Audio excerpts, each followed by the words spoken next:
안녕하세요, 김영철입니다. 오늘은 이 자존감의 6기둥, 이 책에 나와 있는 본문 내용을 좀 읽어보도록 하겠습니다. 제가 이 책에서 좀 인상 깊게 느꼈던 구절 그리고 부분들을 정리를 해봤더니 지금 한 57페이지 정도? 숫자가 보이시려는지 모르겠는데 한 57페이지 정도 있더라고요. 그래서 이 책을 읽고 중요했다고 느꼈던 부분, 충격을 주었던 부분 요약을 해서 요약한 것을 또 요약을 한 거죠. 정말 에센셜한 부분만 한번 읽어보도록 하겠습니다. 저자가 자존감을 이루는 6가지 기둥에 대해서 명제 형식으로 말한 부분이 있는데 그 부분을 다시 읽어봐도 좋을 것 같고 또 계속해서 반복해서 봐도 참 도움이 될 것 같아서 그 부분 먼저 읽어보도록 하겠습니다. 첫 번째, 의식하며 살기. 나의 이익과 가치, 욕구, 목표를 더 의식할수록 나는 더 나은 삶을 살 수 있다. 실수하지 않은 척 하는 것보다 실수를 바로잡을 때 더 나은 사람이 될 수 있다. 불편한 사실을 피하고 싶은 유혹에 빠지지 않는다. 충동적인 회피에 휘둘리지 말고 그것을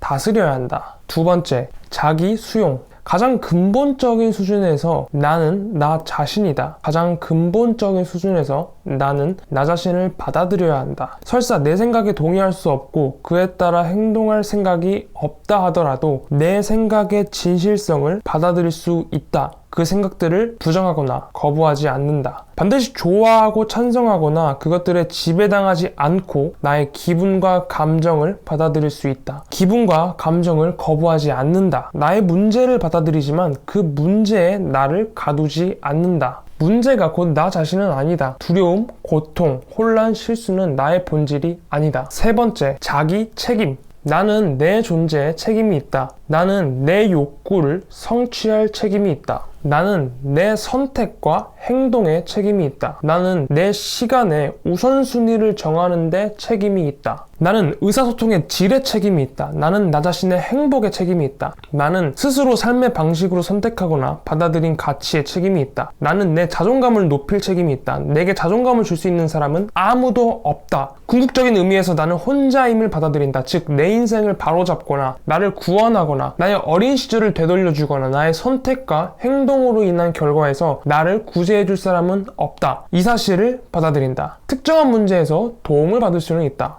네 번째, 자기 주장. 일반적으로 나의 생각, 확신, 느낌을 표현하는 것은 타당하다. 단 객관적으로 볼 때 그런 것들이 바람직하지 않은 상황이라면 예외로 한다. 나는 적합한 상황에서 적합한 방법으로 나를 표현할 권리가 있다. 나는 자기 확신을 옹호할 권리가 있다. 나의 가치와 기분을 중요하게 여길 권리가 있다. 다른 사람에 대한 관심은 내가 어떤 사람인지를 아는데 도움이 된다. 다섯 번째, 목적에 집중하기. 내 인생의 목표와 목적을 올바르게 설정할 수 있는 사람은 나뿐이다. 다른 누구도 내 삶을 올바르게 설계할 수 없다. 끊임없는 현실 확인은 매우 중요하다. 즉, 현실 속에서 자신의 신념, 행동, 목적에 관련된 정보와 반응을 찾아야 한다. 여섯 번째, 자아 통합. 스스로 늘어놓은 말은 나부터 실천해야 한다. 내가 한 약속을 지켜야 한다. 도덕적 일관성을 지켜야 한다. 나는 선에 관한 내면적 전망을 삶에 반영하는데 힘써야 한다. 자존감은 자존감을 배신했을 때 일시적으로 얻는 보상보다 더 값지다. 자존감이 높을수록 자신의 풍요로운 내면 세계의 감각을 반영해 자신을 표현하고 싶은 충동을 더 강하게 느낀다. 반대로 자존감이 낮은 경우에는 자신을 증명하려는 욕구나 기계적이고 무의식적으로 살면서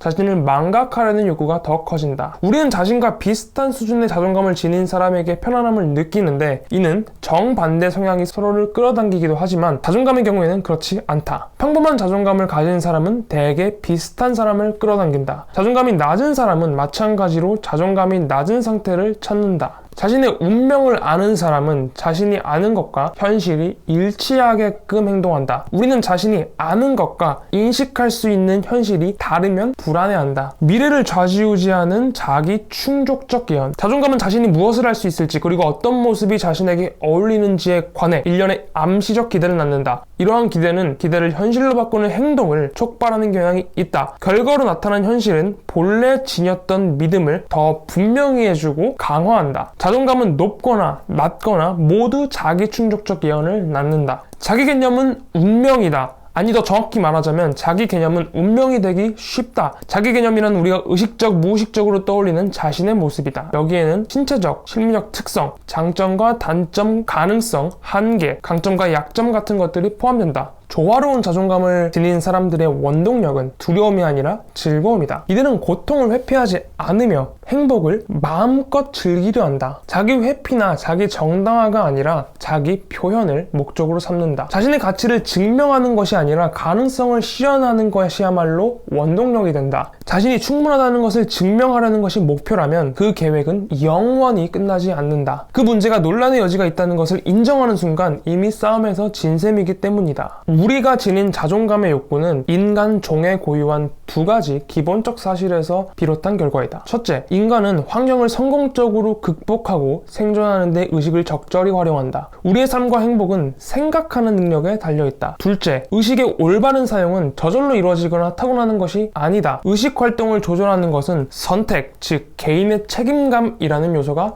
결정적이다. 성공적인 삶에는 사유능력이 필수 요소이지만 우리 인간은 자동적으로 생각하게끔 프로그래밍된 존재가 아니다. 이 점이 가장 큰 문제이자 또 기회이다. 우리에게는 선택권이 있다. 자연은 인간에게 특별한 책임을 부여했다. 그것은 의식이라는 불빛의 밝기를 조절할 수 있는 선택권이다. 더 깊이 인식하려고 파고들거나 아니면 굳이 인식하려고 애쓰지 않을 수도 있고 적극적으로 인식을 피할 수도 있다. 우리에겐 생각하거나 생각하지 않을 선택권이 있다. 이것이 우리가 누리는 자유의 책임과 뿌리이다. 자존감이 스스로 자신의 삶을 누릴 자격이 있는지를 판단하는 것이고 자신의 능력과 가치를 경험하는 것이라면 의식의 자기 긍정이자 정신의 자기 신뢰라면 자신 외에는 어느 누구도 자존감을 키우거나 유지할 수 없다. 자존감의 근원은 내면에 있으며 타인이 아닌 자신의 행동에 달려있다. 우리가 외부, 즉 타인의 행동과 반응에서 자존감을 찾는다면 비극적인 결과를 초래하게 될 것이다. 물론 자존감의 적이 아니라 벗이 될 만한 관계, 해가 되기보다는 발전에 도움이 되는 관계를 추구하는 것이 현명하다는 점은 부인할 수 없다. 그렇지만 타인이 자기 평가의 주된 원천이라는 생각은 위험하다. 내가 아는 한 오랫동안 나는 불행하게도 남들의 의견에 사로잡힌 이들과 함께 일을 해왔다. 그 결과 의식의 수준을 높여 자신의 경험에 적용하는 것이야말로 가장 효과적인 자기 해방의 수단이라는 것을 수긍하게 되었다. 내면의 목소리를 키울수록 외부에서 끼어드는 신호는 적절한 크기로 줄어든다. 내가 아는 한 성숙한 인간이라면 바로 이러한 상태에 이르러야 한다. 혁신가들과 창조자들은 힘을 주는 반응이 없는 사회 환경에서도 보통 사람들보다 고독한 상태를 더 잘 받아들인다. 이들은 인간 공동체의 본토에서 멀찌감치 떨어져 있을 때조차 왕성하게 꿈을 쫓는다.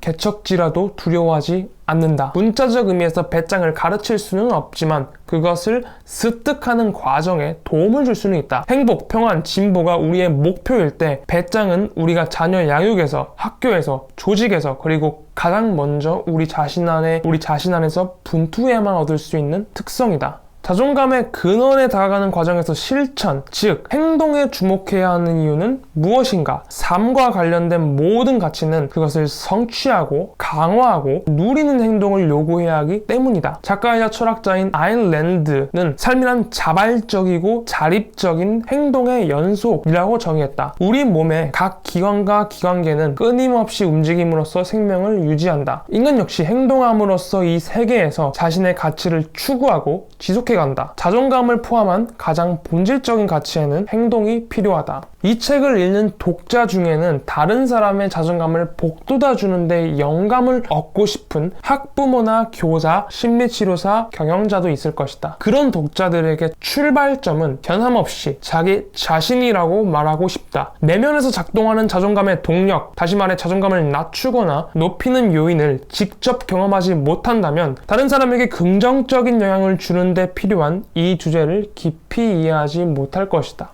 자신을 증명하거나 실패의 두려움을 피하는 것을 목표로 삼았다면 이 둘 사이의 균형을 잡기는 어렵다. 미래와 현재는 우열을 가리기 힘들기 때문에 우리의 경험과 지각에서 둘을 통합해야 한다. 우리는 너무 달린다. 그때 동력은 즐거움이 아니라 불안감이다. 자존감을 뒷받침하는 자기에 대한 신념, 일반 원칙, 나는 존재할 권리가 있다. 나는 나 자신에게 가치 있는 사람이다. 나에게는 내 욕구와 바람을 존중하고 중요하게 대할 권리가 있다. 나는 다른 사람의 기대에 부응하려고 이 지구에 존재하는 것이 아니다. 내 삶은 나의 것이다. 다른 사람도 모두 마찬가지이다. 모든 삶은 저마다 자기 삶의 주인이며 나의 기대를 채워주기 위해 존재하는 사람은 아무도 없다. 나는 나 자신을 다른 사람의 소유물로 여기지 않으며 반대로 다른 누군가를 나의 소유물로 여기지도 않는다. 나는 매력적이다. 나는 훌륭하다. 내가 좋아하고 존중하는 사람들은 대체로 나를 좋아하고 존중할 것이다. 타인을 대할 때 공명정대해야 하며 상대 역시 나를 공명정대하게 대해야 한다. 나는 모든 사람들로부터 예의 바르게 대우받고 존중받을 만한 가치가 있다. 사람들이 나를 무례하게 대한다면 그것은 내가 아닌 그들의 문제이다. 그러나 스스로 그런 취급을 당연하게 여긴다면 그것은 나의 문제이다. 좋아하는 사람이 내 마음에 응답하지 않는다면 실망스럽거나 고통스러울 수는 있지만 이것은 나 자신의 가치와 아무런 상관이 없다. 내 생각과 감정을 결정할 힘을 가진 사람이나 집단은 없다. 나는 내 정신을 신뢰한다. 나는 내가 무엇을 이해하는지 이해하고 무엇을 아는지 안다. 자신을 희생해 자기 자신을 정당한 사람으로 만들기보다 무엇이 진실인지 알 때 더 나은 사람이 될 수 있다. 포기하지 않고 견딘다면 내가 이해해야 할 것들을 이해하게 된다. 중간에 포기하지 않는다면 그리고 나의 목표가 현실적이라면 충분히 그 목표를 달성할 수 있다. 삶에서 마주하는 근본적 도전에 대처할 능력이 있다. 나는 행복할 가치가 있다. 나는 충분하다. 더 배우지 않아도 된다거나 더 성장할 필요가 없다는 뜻이 아니다. 앞서 설명했듯 기본적으로 자기를 수용할 권리가 있다는 뜻이다. 나는 실패를 딛고 다시 일어날 수 있다. 나는 실수할 권리가 있다. 실수는 배움의 한 방법이다. 실수는 자기 비난의 근거가 될 수 없다. 내 판단을 무시하지 않는다. 사람들에게 인기를 끌고 인정받고 싶어서 남들과 의견이 같은 척하지 않는다. 그들의 생각이 중요한 게 아니라 내가 알고 있는 것이 중요하다. 내게는 내가 아는 것이 다른 누군가의 잘못된 신념보다 중요하다. 내 생각과 가치를 다른 사람에게 강요할 권리가 없는 것처럼 내가 인정할 수 없는 생각과 가치를 받아들이라고 내게 강요할 수 있는 사람도 없다. 합리적인 목표를 세웠다면 그 시도는 성공적이라고 할 만하다. 행복과 성공은 현실에서 벗어난 일시적인 일탈이 아니라 마치 건강처럼 내 삶의 자연스러운 상태이다. 질병과 마찬가지로 재앙은 비일상적인 것이다. 자기 개발과 자기 성취는 도덕적으로 바람직한 목표이다. 행복과 자기 실현은 숭고한 목적이다.